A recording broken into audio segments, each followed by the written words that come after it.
नमस्कार, आप देख रहे हैं के न्यूज। मैं हूं आपके साथ सोनी चौहान। जनहित में आपका स्वागत है। उत्तर प्रदेश से ये खबर सामने आ रही है। उत्तर प्रदेश के स्वास्थ्य महकमे में बैठे जिम्मेदार कैसे सरकार की मंशा को पलीता लगा रहे हैं, 2 जिलों से आई ये तस्वीरें बताने के लिए काफी हैं। गोंडा और फतेहपुर में स्वास्थ्य व्यवस्था बेपटरी हो रही है, पर जिलों में बैठे जिम्मेदारों के कानों पर जू तक नहीं रेंग रही। सवाल यही है कि आखिर मरीजों की परेशानी और बदहाली का जिम्मेदार कौन है? आखिर कब मरीजों को बेहतर इलाज और बेहतर स्वास्थ्य सुविधा का लाभ मिलेगा? जनहित का आज यही सवाल। दर्शकों की राय साझा करेंगे, चर्चा को आगे बढ़ाएंगे। पहले आपको ये रिपोर्ट दिखाते हैं। कहने को दावे हजार हैं, डॉक्टर धरती के भगवान, पर हकीकत में यूपी के 2 जिलों में स्वास्थ्य व्यवस्था पूरी तरह से बदहाल है। गोंडा हो या फतेहपुर, मरीजों की जान से खिलवाड़ है। कहीं इलाज की मशीनें ही नहीं तो कहीं करोड़ों की लागत से बना अस्पताल वीरान है। उत्तर प्रदेश के 2 जिलों से आई ये 2 तस्वीरें यूपी के दोनों जिलों की बदहाल स्वास्थ्य व्यवस्था की पोल खोल रही है। पहली तस्वीर गोंडा जिले से आई। जिला अस्पताल भले ही राज्य चिकित्सा महाविद्यालय का हिस्सा बन गया हो, लेकिन स्वास्थ्य व्यवस्थाएं सुधरने का नाम नहीं ले रही।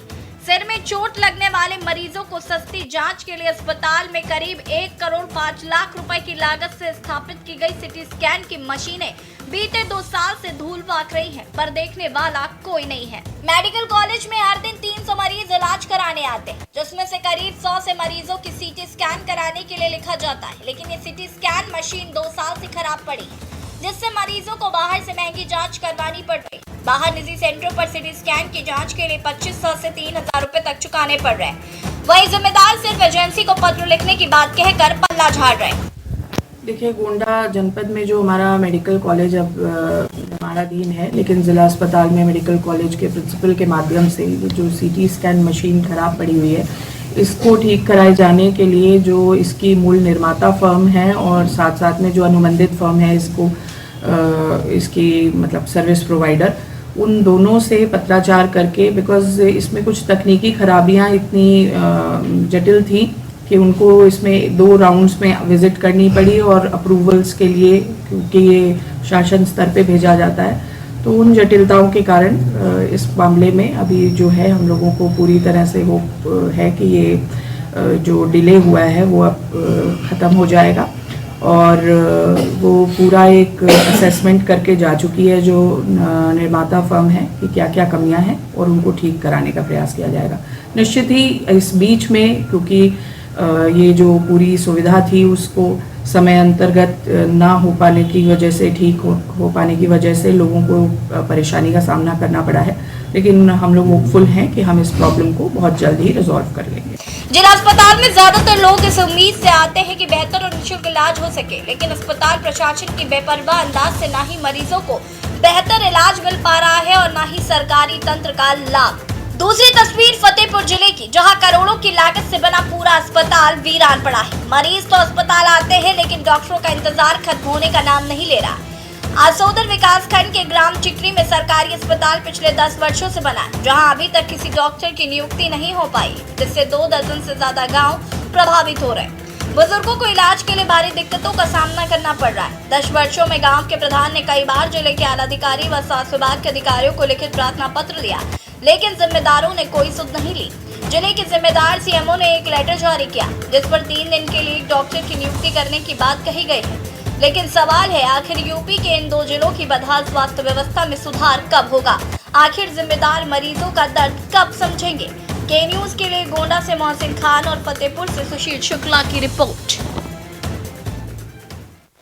जनपद फतेहपुर के असोथर विकास खंड के ग्राम टिकरी में पिछले 10 वर्षों से एक हॉस्पिटल बना पड़ा है, जहां 10 वर्षों में अभी तक किसी डॉक्टर की नियुक्ति नहीं हो पाई है। लगभग 2 दर्जन से ज्यादा गांव प्रभावित हो रहे हैं, लेकिन यहाँ के जिम्मेदारों को इस बात की सुध नहीं है। इन 10 वर्षों में वहां के प्रधान ने कई लेटर जिले के जिम्मेदारों को और प्रदेश तक भेजा है कि इस अस्पताल में जो करोड़ों की लागत से बना हुआ है, एक डॉक्टर नियुक्त हो जाए, जिससे क्षेत्रीय जनता को राहत मिले और इलाज कराने के लिए उनको भटकना ना पड़े।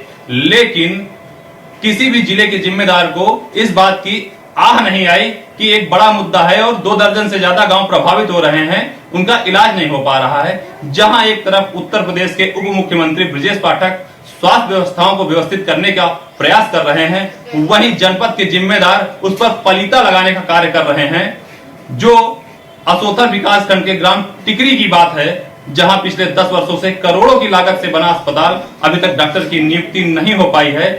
इस विषय में जब के न्यूज की टीम ने जिले के सीएमओ से बात की तो उन्होंने एक लेटर जारी किया जिसमें साफ तौर पर लिखा गया कि 3 दिन के लिए कोई भी डॉक्टर सीएससी असोथर का टिकरी हॉस्पिटल में जाकर के इलाज करे, जिससे जनता को समस्या न उठानी पड़े। लेकिन सीएमओ के आदेश को भी नकारा जा रहा है। ऐसे डॉक्टरों के ऊपर सीएमओ क्या कार्रवाई करते हैं, एक बड़ा विषय है, बड़ा मुद्दा है। कैमरामैन अमरजीत के साथ के न्यूज से सुशील शुक्ला। तो यूपी की स्वास्थ्य व्यवस्थाओं के बड़े बड़े दावों को दिखाती हुई ये 2 जिलों की तस्वीर सामने आ रही है और उन दावों को खोखला करती है जो बेहतर स्वास्थ्य व्यवस्थाओं का दावा करते हैं, उसको पलीता लगा रही है।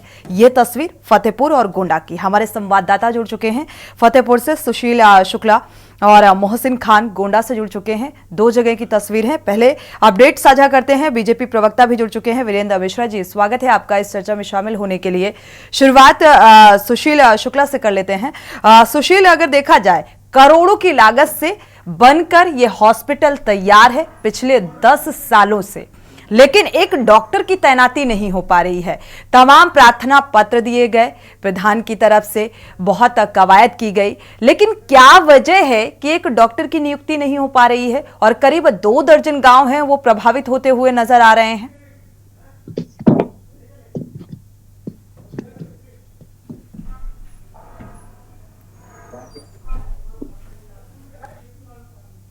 सुशील, आपको आवाज मिल पा रही है? चलिए, संपर्क फिलहाल नहीं हो पा रहा है, दोबारा से संपर्क होता है तो इस मामले को लेकर अपडेट साझा करते हैं। हमारे साथ बीजेपी प्रवक्ता भी जुड़े हुए हैं, वीरेंद्र मिश्रा जी।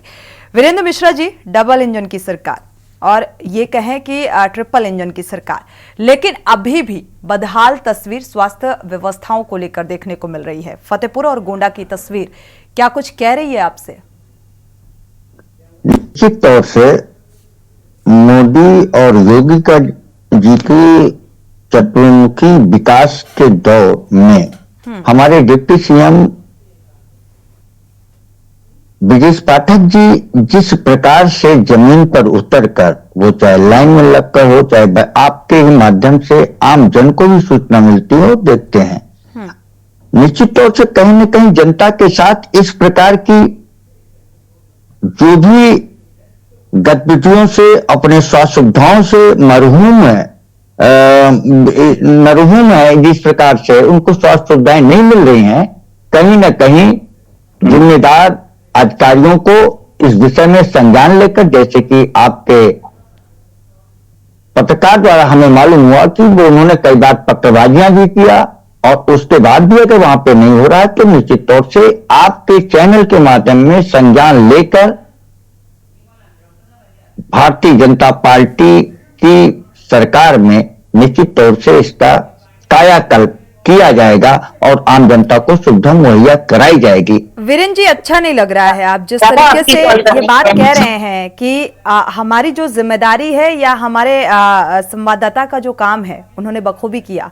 उम्मीद यही सरकार से भी रहती है कि वो जनता के हित में जो बड़े बड़े वादे और दावे किए जाते हैं उन पर वो खरे उतरे, उस कसौटी पर खरे उतरे। और आप कह रहे हैं कि आपको ये तब पता चल रहा है जब हमारे संवाददाता ने इस बाबत पूरी जानकारी दी, जबकि आपको पहले पता होना चाहिए। 10 साल हो गए, यहां पर 10 सालों से करोड़ों की लागत से यह हॉस्पिटल बनकर तैयार है और अभी तक एक डॉक्टर की नियुक्ति नहीं हो पाई है। हमारे साथ और भी मेहमान जुड़ चुके हैं, परिचय करा देते हैं। विवेक पांडे जी जुड़े हुए हैं, सपा प्रवक्ता, स्वागत है आपका इस चर्चा में शामिल होने के लिए। डॉक्टर विनोद पागरानी जी, आईएमए प्रेसिडेंट है, आपका भी बहुत बहुत स्वागत इस चर्चा में शामिल होने के लिए। प्रतिक्रिया बीजेपी प्रवक्ता की सामने आई। हमारे साथ डॉक्टर विनोद पागरानी जी भी जुड़ चुके हैं, प्रतिक्रिया आपकी भी बेहद महत्वपूर्ण हो जाती है। स्वास्थ्य व्यवस्थाओं को लेकर। हालांकि व्यवस्थाएं होने के दावे तो बड़े बड़े किए जाते हैं, लेकिन ये गोंडा और फतेहपुर की जो तस्वीर सामने आ रही है डॉक्टर विनोद जी, ये कुछ और ही बयां कर रही है।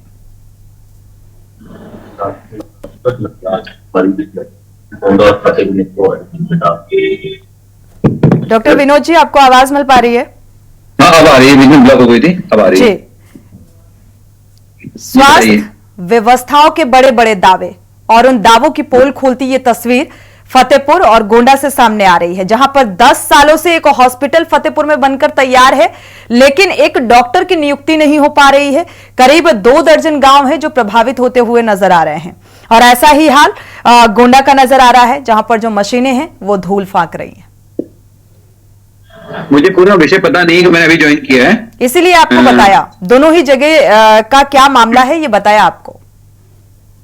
एग्जैक्ट क्या डिटेल है उस मामले की? फतेहपुर का मामला आ रहा है विनोद जी। 10 साल से एक हॉस्पिटल है जो बनकर करोड़ों की लागत से तैयार है, और कई बार प्रधान के द्वारा पत्र भी दिया गया, प्रार्थना पत्र की यहां पर एक डॉक्टर की नियुक्ति कर दी जाए, लेकिन यहां पर अभी तक डॉक्टर की नियुक्ति नहीं की गई है, जो लोगों को काफी दिक्कतों का सामना करना पड़ता है। 2 दर्जन गांव हैं जो कहीं ना कहीं कनेक्ट होते हैं, और उनको जब वो बीमार होते हैं तो दूर दराज जाना पड़ता है। यह स्थिति फतेहपुर की, गोंडा का भी हाल यही नजर आ रहा है, जहां पर समय रहते डॉक्टर नहीं मिलते, मशीनें तो हैं लेकिन मशीनों का मेंटेनेंस नहीं है, वो धूल फाक रही है, मशीनों को चलाने वाला शख्स नहीं है। देखिए, मैं ये कहना चाहूंगा कि जैसे अगर 10 साल से कोई चीज इक्विपमेंट में काम में नहीं आ रहा है, या इक्विपमेंट बिल्डिंग रेडी नहीं हुई है, तो कोई ना कोई रीजन उसका जरूर होगा। क्योंकि जहां तक मैं देख पा रहा हूं, पिछले 8-10 साल में, 5-7 साल में स्वास्थ्य सुविधाएं खास करके आयुष्मान आने के बाद बहुत ज्यादा ड्रास्टिकली इंप्रूव हुई है। जो मैं as orthopaedic surgeon, doctor Vinod Pagrani ji, मुझे लगता है आपसे बेहतर कोई जमीनी हकीकत जानता नहीं होगा। जी जी, आईएमए से है तो बेहतर जो स्थिति है वो आपको बेहतर तरीके से पता होगी। मैं आपको एक बहुत ही न्यूट्रल बात बता रहा हूं जी, कि जिस हिसाब से आज की डेट में गवर्नमेंट हॉस्पिटल्स में ट्रीटमेंट मिल रहा है, वो ड्रास्टिक इंप्रूवमेंट है पूर्व के हिसाब से। आज की डेट में डॉक्टर्स जो हैं वहां पर बकायदा जीपीएस कैमरे से उनका लोकेशन ट्रैक होके वहां पर उनकी उपलब्धता होती है, जो मैं देखता हूं। आज के टाइम में दवाइयां में मिल रही हैं, जो हमें, मेरी पिछले 20-25 साल की प्रैक्टिस है, उसका मैं डिफरेंस बता रहा हूं आपको। एक पर्टिकुलर 2 जगह पे क्या इंसिडेंस है मुझे नहीं पता, वहां के रीजन में मुझे नहीं पता, लेकिन ओवरऑल जो यूपी की स्थिति है, जो मैंने नोट करी है, और खास करके जो आयुष्मान आने के बाद, वो ड्रास्टिकली इंप्रूव हुई है। आज की डेट में हमारे प्राइवेट हॉस्पिटल्स में भी अगर पेशेंट आता है तो वो खाली कार्ड दिखा रहा होता है, उसमें कुछ भी नहीं होता है, और वो उसको पूरा ट्रीटमेंट मिल पा रहा होता है।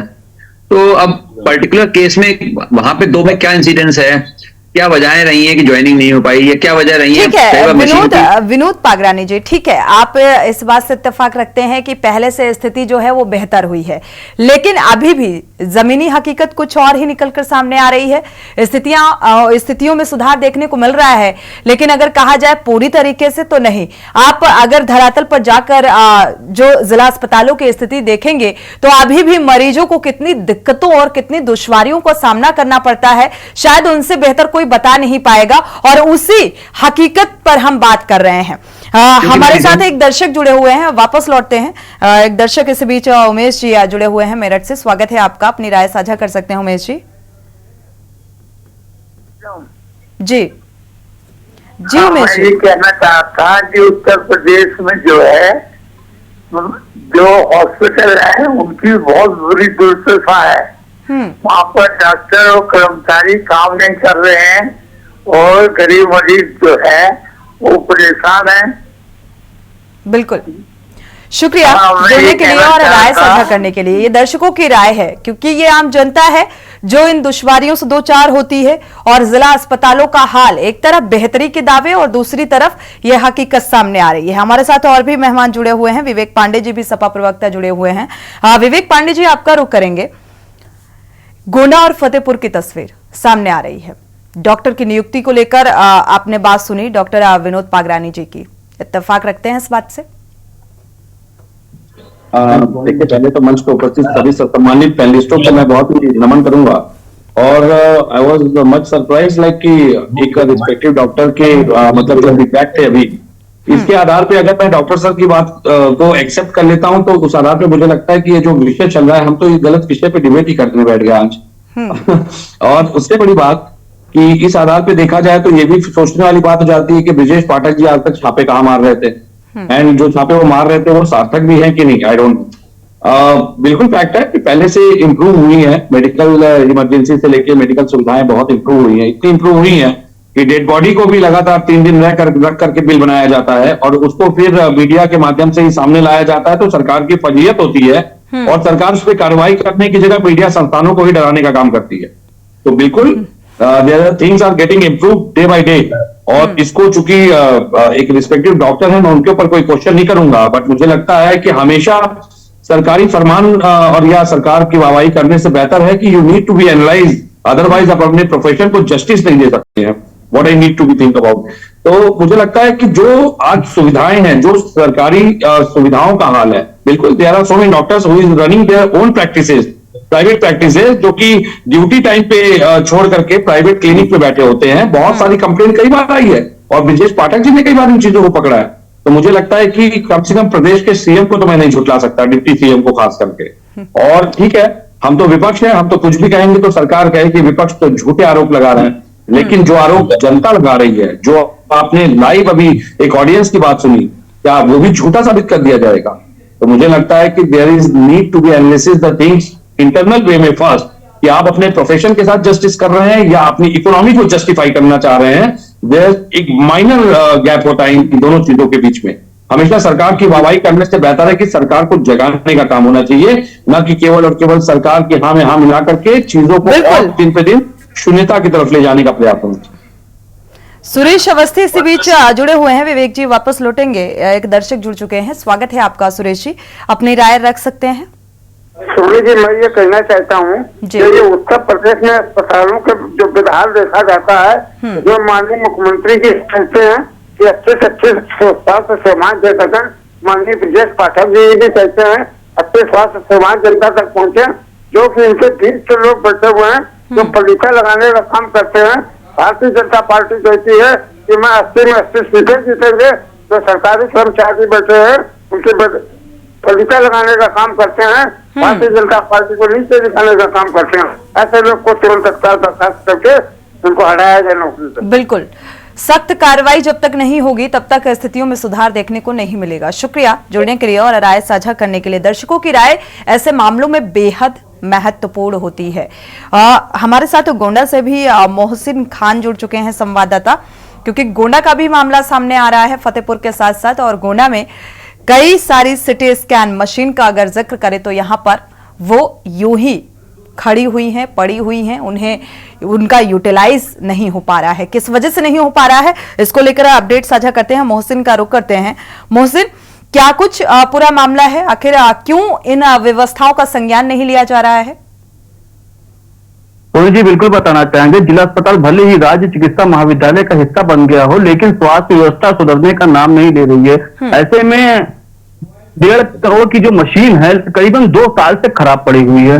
खराब पड़ने की वजह से जो मरीज यहाँ पे आते हैं सिटी स्कैन कराने के लिए, उनको मोटी रकम खर्चा करके बाहर से 2500 या 3000 रुपए लेकर उनको सिटी स्कैन कराना पड़ता है। जो सिटी स्कैन जिला अस्पताल में 500 रुपए में हो जाता था गरीबों मरीजों के लिए, वो सिटी स्कैन 2500 से 3000 गरीबों को कराना पड़ता है बाहर से। लेकिन इस पे जब जिम्मेदार अधिकारी से जिलाधिकारी नेहा शर्मा से बात करना चाहा तो उन्होंने साफ तौर पे कहा कि इस पे जो टेक्नीशियन है उन पे पत्र लिखा गया है, जल्दी उसकी मरम्मत होगी। लेकिन इससे पहले सोचने वाली बात है कि इससे पहले भी कई पत्र लिख के भेजा गया, लेकिन अभी तक ऐसे ही मशीन पड़ी हुई है, जो स्वास्थ्य विभाग की बहुत बड़ी लापरवाही नजर आ रही है। जी बिल्कुल, स्वास्थ्य विभाग की एक बड़ी लापरवाही हकीकत सामने है, जिसको लेकर हम बात कर रहे हैं।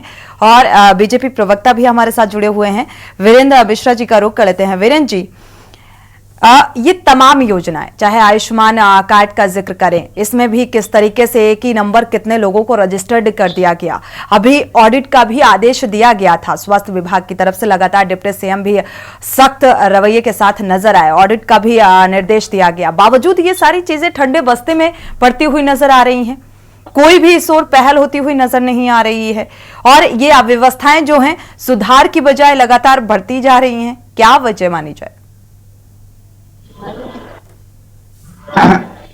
वीरेंद्र जी, व्यवस्थाएं निश्चित तौर से आज उत्तर प्रदेश की सरकार पूर्ण तौर से कर रही है और उनके लिए सतत सेवाएं जारी हैं। और जैसा कि टेक्निकल तौर से अभी इसके हमारे पूर्व डॉक्टर साहब ने बताया, वो तो चीज वही बता सकते हैं, लेकिन वो बेहतर सुविधाएं होने के कारण आज आम जनता में निश्चित तौर से सरकार के प्रति विश्वास बढ़ा है। लेकिन अगर आप ये बता रही हैं, जैसा कि आपके चैनल के माध्यम से, आपके संवाददाता के माध्यम से मुझे मालूम हो रहा है, वहां पर निश्चित तौर से फिर ये तो आम जनता जनार्दन के हित में नहीं है। अगर ये हित में नहीं है तो वहां के सरकारी अधिकारियों के प्रति, जवाबदेही के प्रति और उनकी निष्ठाओं के प्रति सवाल उठता है। और इसको वहां पे जनसेवक के रूप में आपके सम्मानित चैनल के द्वारा जो दिखाया जा रहा है, इस पर निश्चित तौर से कार्रवाइयां होंगी अगर ऐसा है तो। आज वो 1.5 वर्षों से बंद हुआ है और जैसा कि आपके संवाददाता के द्वारा मालूम हुआ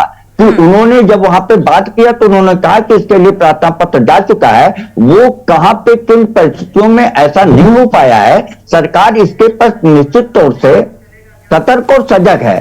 अब वो कार्रवाइयां कैसे, किस प्रकार से, किन तकनीकी व्यवस्थाओं के अंतर्गत नहीं हो पा रही हैं, ये तो वहां के पत्राचार के माध्यम से और वहां की कार्रवाइयों के माध्यम से पता चलेगा। लेकिन अगर वो उपलब्ध नहीं है तो निश्चित तौर से इसके सरकार जवाबदेह है और आपके सम्मानित चैनल के माध्यम से हम इसको वीरेंद्र मिश्रा जी, इस बात का जिक्र शायद मैंने पहले भी किया कि हम जिम्मेदारी से इस मुद्दे को उठा रहे हैं। लगातार जो स्वास्थ्य अव्यवस्थाएं हैं उनको लेकर हम लगातार बात करते हैं क्योंकि ये जनहित से जुड़ा हुआ मुद्दा है और इसीलिए ये खास जो हमारा शो है जनहित, इसमें ऐसे मुद्दे उठाए जाते हैं। डंके की चोट पे हम सवाल उठाते हैं। आपको संवाददाताओं द्वारा, हमारे प्रतिष्ठित चैनल द्वारा पता चल रहा है, आपकी क्या जिम्मेदारी बनती है? जो आप प्रतिनिधित्व कर रहे हैं, आप भारतीय जनता पार्टी के प्रवक्ता हैं, क्या आपकी जिम्मेदारी नहीं बनती कि जमीनी हकीकत क्या है, इन अव्यवस्थाओं को देखना चाहिए? निश्चित तौर से चौहान जी, आप जो कह रही हैं हमें आपके चैनल के सम्मानित चैनल के माध्यम से पता चल रहा है। वहां पे निश्चित तौर से जो कार्रवाइयां हुई होंगी उसका पत्राचार और सम्मानीय आपके संवाददाता ने जो इंटरव्यू लिया उनसे पूछा। अभी ये आपके सम्मानित चैनल द्वारा अगर ज्ञात हो रहा है तो इससे निश्चित तौर से कार्रवाइयां होंगी।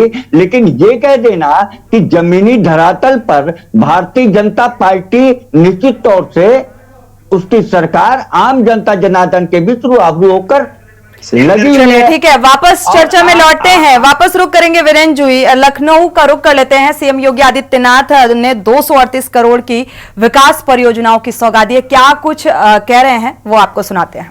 विश्वास व्यक्त करता हूं कि आयुष मिशन को हम संपूर्ण आरोग्यता के लक्ष्य की ओर आगे बढ़ाने का कार्य करेंगे। अवश्य हमें इसका फल भी प्राप्त होगा। हमें अभी से इसकी तैयारी करनी चाहिए। आज आप देखते होंगे प्रधानमंत्री मोदी जी ने इस दिशा में बेहतरीन प्रयास किए हैं। ट्रेडिशनल मेडिसिन के इंटरनेशनल सेंटर भी अब तो भारत के अंदर स्थापित हो रहे हैं। पिछले दिनों जामनगर में आपने देखा होगा कितना बेहतरीन केंद्र वहां पर स्थापित करने का कार्य किया, पूरी दुनिया वहां पर आई थी। इस पर आज चर्चाएं चल रही हैं। भारत इस क्षेत्र में भी दुनिया को नेतृत्व दे सके, यह आज की आवश्यकता हो गई है। ऐसे ही उत्तर प्रदेश, ये तो आयुर्वेद की धरती रही है, भगवान धन्वंतरी की धरती रही है। सुश्रुत ने अपनी महत्वपूर्ण शल्य चिकित्सा की कार्रवाई को इसी धरती से आगे बढ़ाने का काम किया था। तो इस धरती में तो इसकी संभावनाएं और भी उत्कृष्ट होनी चाहिए। उसके लिए अपने आप को हम तैयार कर पाएंगे। और मेरा यह मानना है कि अन्नदाता किसानों की आमदनी को कई गुना बढ़ाने में आयुष की यह पद्धति बहुत उपयोगी सिद्ध हो सकती है, बशर्ते उसका हम स्वयं भी अध्ययन करें और उसके बारे में अगर लोगों को जागरूक करके उस दिशा में उन्हें प्रोत्साहित कर सकेंगे तो इसके परिणाम बहुत बेहतरीन तरीके से हम सबके सामने आ सकते हैं। आज के इन सभी प्रकार की परियोजनाओं के लिए मैं एक बार फिर से आयुष विभाग को हृदय से धन्यवाद देता हूं और विश्वास व्यक्त करता हूं कि यह विभाग निरंतर आदरणीय प्रधानमंत्री जी की मंशा के अनुरूप आम जनमानस के विश्वास पर खरा उतरते हुए इसी त्वरित गति से आगे बढ़ने का कार्य करेगा। आप सबके प्रति मेरी शुभकामनाएं। धन्यवाद। जय हिंद।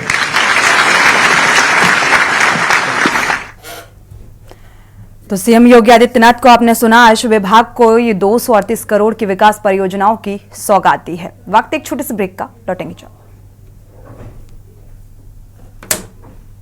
ब्रेक से वापस आ रहे हैं, जनहित में वापस लौटते हैं और हमारे साथ विवेक पांडे जी सपा प्रवक्ता जुड़े हुए हैं। विवेक पांडे जी, तमाम सवाल जवाब, क्योंकि लगातार स्वास्थ्य अव्यवस्थाओं को लेकर सवाल खड़े हो रहे हैं। एक तरफ दावे बड़े बड़े और दूसरी तरफ जमीनी हकीकत आप देख पा रहे हैं। कैसे सुधार संभव होगा? नहीं, देखिए, सुधार करने के लिए सबसे पहले तो जरूरी है कि जो नेतृत्व होता है, डिप्टी सीएम या जो स्वास्थ्य विभाग के जो बड़े मॉनिटरिंग और प्लानिंग डिजाइनिंग करने वाले लोग हैं परियोजनाओं का, they should belong from the actually medical department. लेकिन यहाँ होता क्या है, ऑब्लाइज करने के लिए किसी ऐसे क्वालिफाइड आदमी को स्वास्थ्य विभाग दे दिया गया है जिसका मुझे लगता है कि कानूनी विभाग से ज्यादा संबंध रहा है। तो आपको सोचना पड़ेगा। मुझे लगता है कि जब कोविड के टाइम इस तरह की मैनेजमेंट हो रही थी, हम लगातार कह रहे थे कि जो मेडिकल एक्सपर्ट्स हैं, जो पैरामेडिकल एक्सपर्ट्स हैं, जो मेडिकल स्टूडेंट्स हैं, उनको आप वॉलंटियर की तरह से सामने लाइए।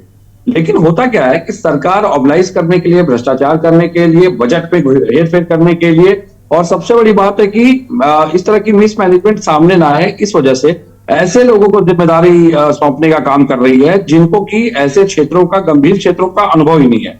अब आप छोटा सा अतिशयोक्ति वाला विषय देख लीजिए कि एक तरफ डॉक्टर जो आपके पैनलिस्ट हैं वो खुद ही ये बात कह रहे हैं कि सब कुछ तो बहुत बढ़िया है। अगर सब कुछ बहुत बढ़िया है तो why we are discussing on it.